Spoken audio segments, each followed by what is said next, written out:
万万没想到，巴铁竟有如此高端的取暖神器。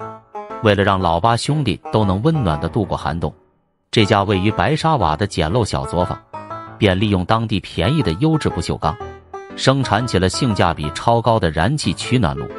其不仅可以烤火取暖，顶部还能烧水做饭。而眼前工人正在冲压的不锈钢，便是用于制作取暖炉底座的原材料。工人会先将其底部冲压出合适的洞孔，后随即使用冲床，在底座的侧面冲压出安装孔，以便后续安装上炉头等其他配件。接下来就需要使用点焊机在底座上、焊接上，用于安装点火开关和炉灶的固定支架。这个过程需要确保其焊接牢固，以避免后续使用过程中出现脱落的情况。等到焊接完成后，工人便会耐心细致地擦除掉其表面的各种油污，接下来便会对其进行外观处理。而为了使底座更加美观耐用，这里也是采用了高端的喷塑工艺，通过在其表面使用静电喷涂的方式，均匀地喷塑上一层涂料后，将底座放入烤箱中进行高温烘烤。这个过程中，涂料会受热流平固化，从而在其表面形成一层致密的保护涂层。等到底座烘烤上2个半小时后，工人便会打开烤箱，依次将其取出摆放在一旁，等待进行下一步处理。而另一边的工人此时正在制作取暖炉的发热网。工人会通过点焊机将镍铬合金钢网和固定支架焊接成一个发热网罩，这样不仅能使燃气火焰更加集中，还能使其发热更为高效。随后工人便会通过点焊机在冲压好的风门上焊接上钢丝手柄，这样就能通过调整风门来控制其顶部炉架的火焰大小。等到所有配件都制作完成后，工人便会将网罩和炉头通过连接支架固定在一起，随即在炉灶上通过螺丝固定好炉架后，就可以耐心细致地安装上燃气控制组件。而由于前面已经组装好了炉头和发热网罩，所以这里只需要通过螺丝将其固定在底座上即可。接着放上禁忌装饰罩后，就可以安装上炉架。这个过程需要将炉架完全紧固，以确保其拥有良好的支撑性能。随后就可以耐心细致地连接好炉头燃气管道。等到内部管道连接完成后，就可以安装上取暖炉的底盖，再装上塑料防滑垫。接下来就可以在进气口插上煤气管后，打开点火开关，对取暖炉进行测试。点火和燃烧测试完全没有问题后，工人还会仔细确认其底部有没有漏气的情况，以免使用过程中发生燃气泄漏的危险。到这里，这种便宜又耐用的取暖炉就生产好了，其仅售200卢比的价格在当地供不应求。所以看完整个过程，大家觉得这样的取暖炉如何呢？不是新的买不起，而是垃圾堆里捡的更有性价比。由于今天维修店没生意，没事做的师傅也不想闲着，于是打算制作一根半轴放在店铺备用，这样在遇到特殊情况时，就可以和车主快速置换半轴，避免了维修时间，好让车主尽快上路。很快师傅便精心挑选了2根相同规格的卡车半轴，一根法兰端缺失，另一根则是花剑缺失，两者正好形成互补。有了维修想法，师傅快速测量和标记出所需半轴部分，半轴很快被架上了车床。由于半轴断裂面缺失了不少碎料，为了拼接起来更加的结实耐用，这里师傅首先将其切除2公分左右，并且车削出一个中间停周边斜坡的截面。这样做的目的是在后续钻孔和焊接时都能达到最佳的效果。切割完成后，开始进行打孔工作。因为后续要拼接花剑部分，所以同心度必须要做到位。开孔前，师傅先上中心钻，做出中心点，再依次换成更大的钻头进行打孔。孔位钻得准不准，就要看钻头抓得稳不稳。在师傅的精心操作下，很快便开好了孔位。为了做到精准，师傅还需通过游标卡尺进行多次精准测量，直到车削出适合的孔位。为了拼接更丝滑，这里师傅还需在孔内做出丝纹，这就很考验师傅技术的时候了，因为孔内肉眼是看不到的，一切凭师傅的经验和感觉操作。丝纹做出后，此时法兰这段半轴暂告一段落，而对于花剑这边的半轴，因为事先已经测量并做好了标记线，这里师傅直接通过喷枪将其切除即可。在巴基斯坦可以说是一台车床修所有，花剑轴也不例外。有了孔位面，那就需要做出一个凸面进行补充了。在车床的快速旋转下，很快就得到了一个光洁亮丽的凸轴。为了做到严丝合缝的拼接，师傅还需参照孔位大小和深度，做出一个适合拼接的螺纹面。也是同样的操作，先在轴径上涂上一层颜色，再通过车刀快速车削出螺纹，一切准备就绪，便可以进行拼接加固工作了。不愧是老师傅，两端拼接起来不大不小，刚刚好。这回同心度测试都免除了，师傅直接掏出电焊机，对准拼接面就是焊接起来。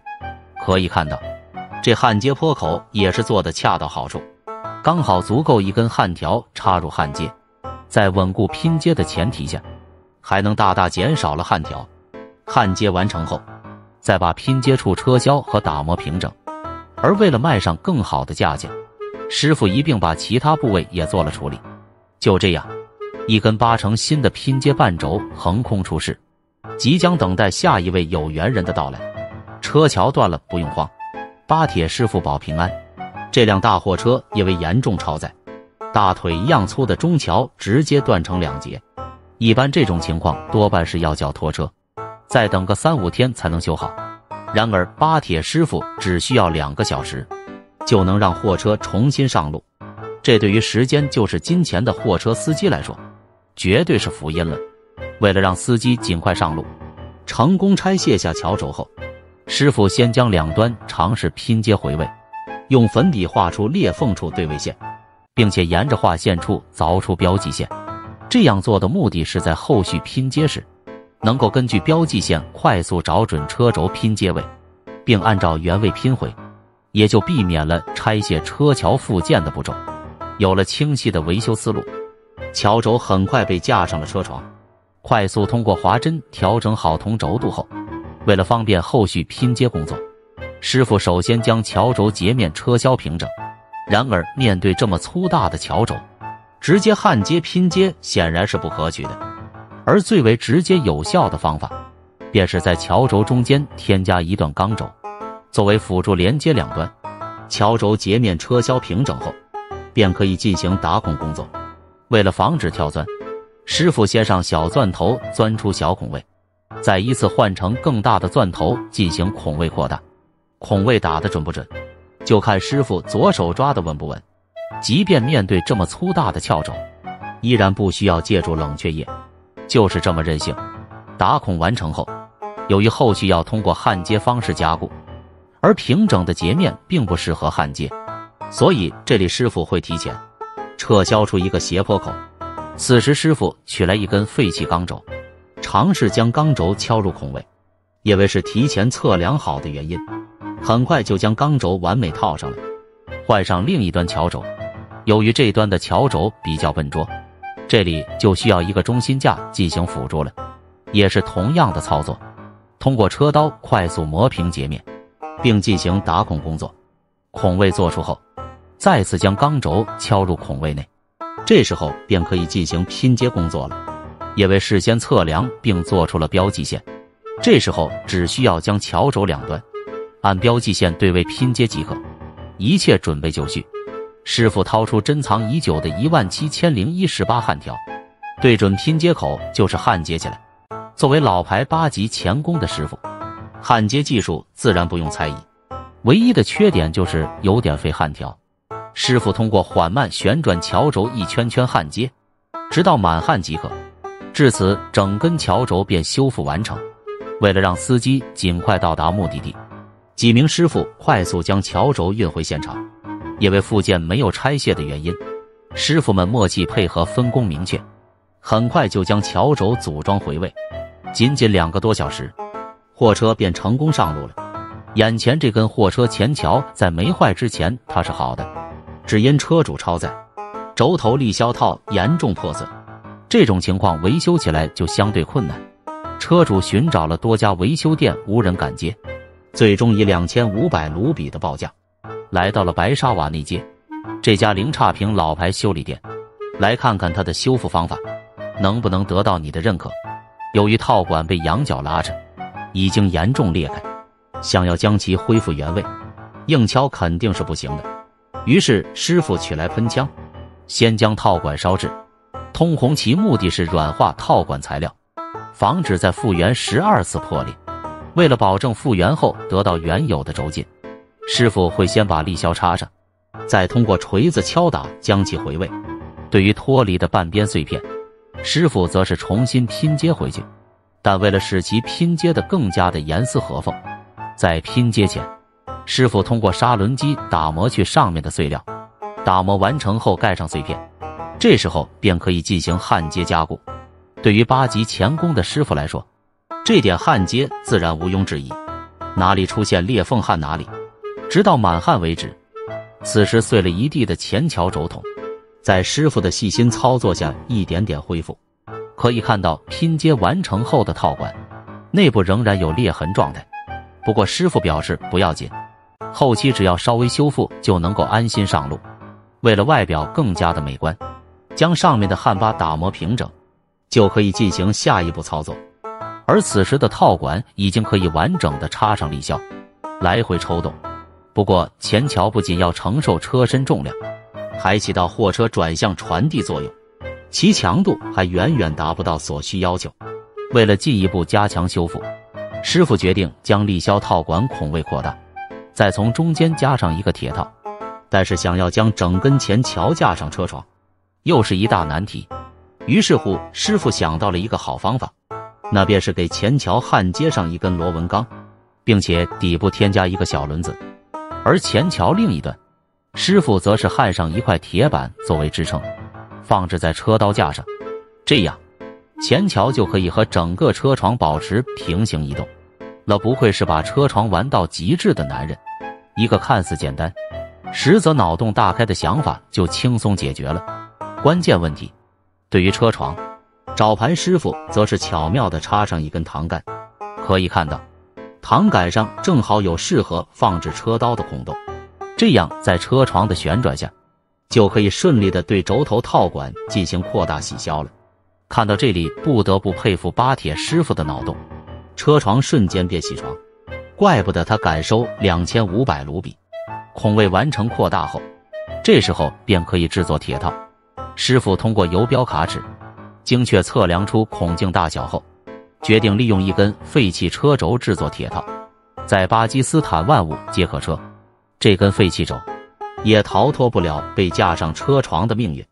快速车削去报废轴上面一层铁皮后，师傅换上中心钻进行中心定位，再通过麻花钻开始钻孔，一气呵成，绝不拖泥带水，即便滋滋冒白烟，也绝对不用冷却液的意思。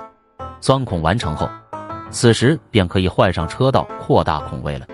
需要注意的是，车销期间要不断测量和比对铁套大小，直到测量出适合标准规格的孔径和长度，再将其进行切除。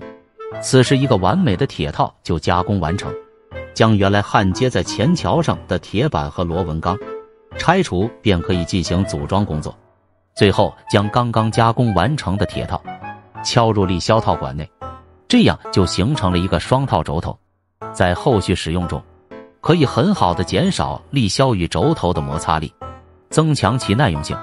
最后组装上立销和羊角，此次前桥维修工作便大功告成。那么看完大家觉得师傅这维修技术怎么样？眼前这是一个卡车启动机电梳转子，因为长期使用不做保养，电梳上面的铜条绝缘性下降，导致启动机无法使用。一般这种情况下，去别的维修店，师傅会直接叫你换个新的。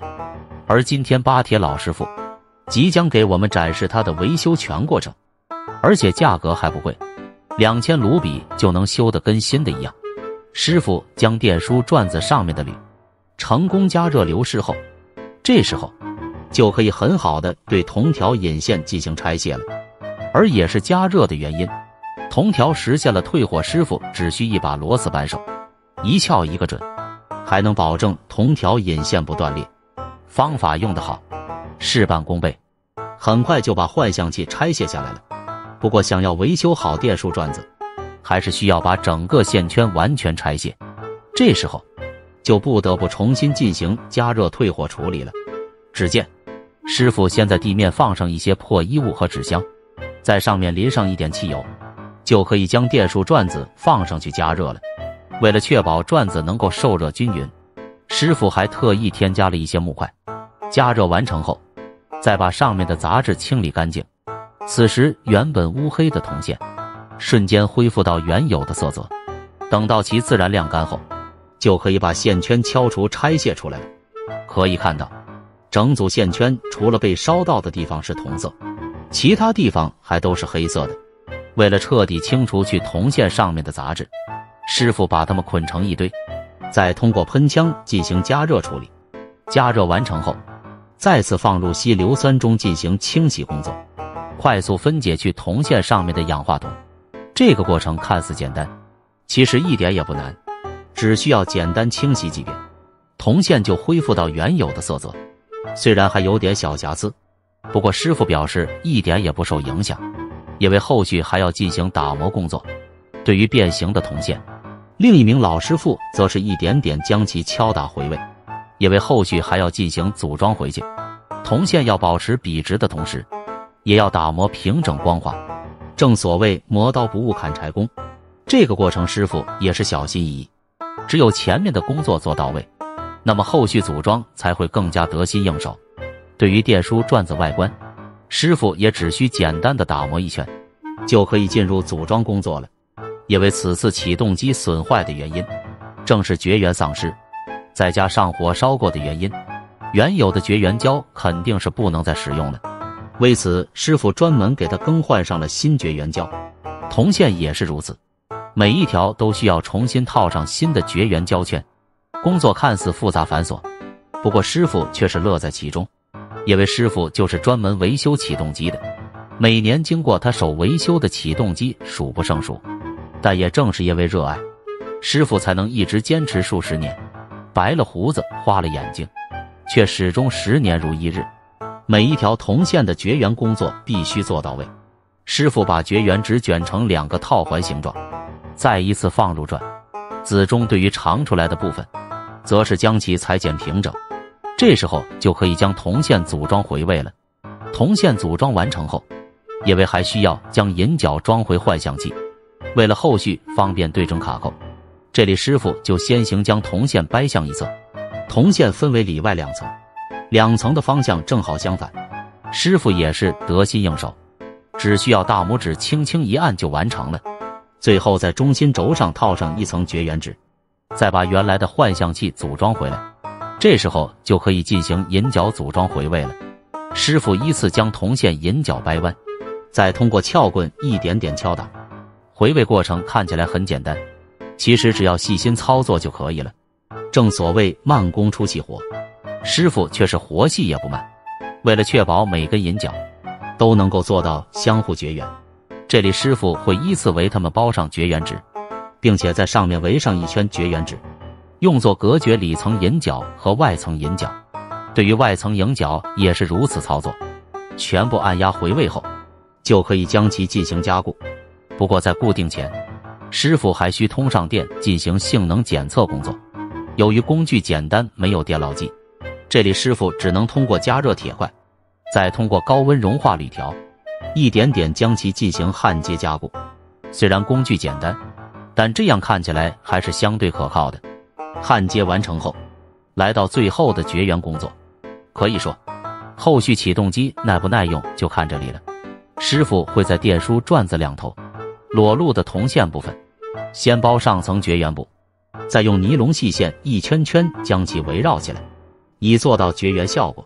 当然防水工作也得做到位，师傅秘制调节出绝缘防水胶，并且一点点将电梳2头全部涂满，自此，整个启动机电书转子便修复完成。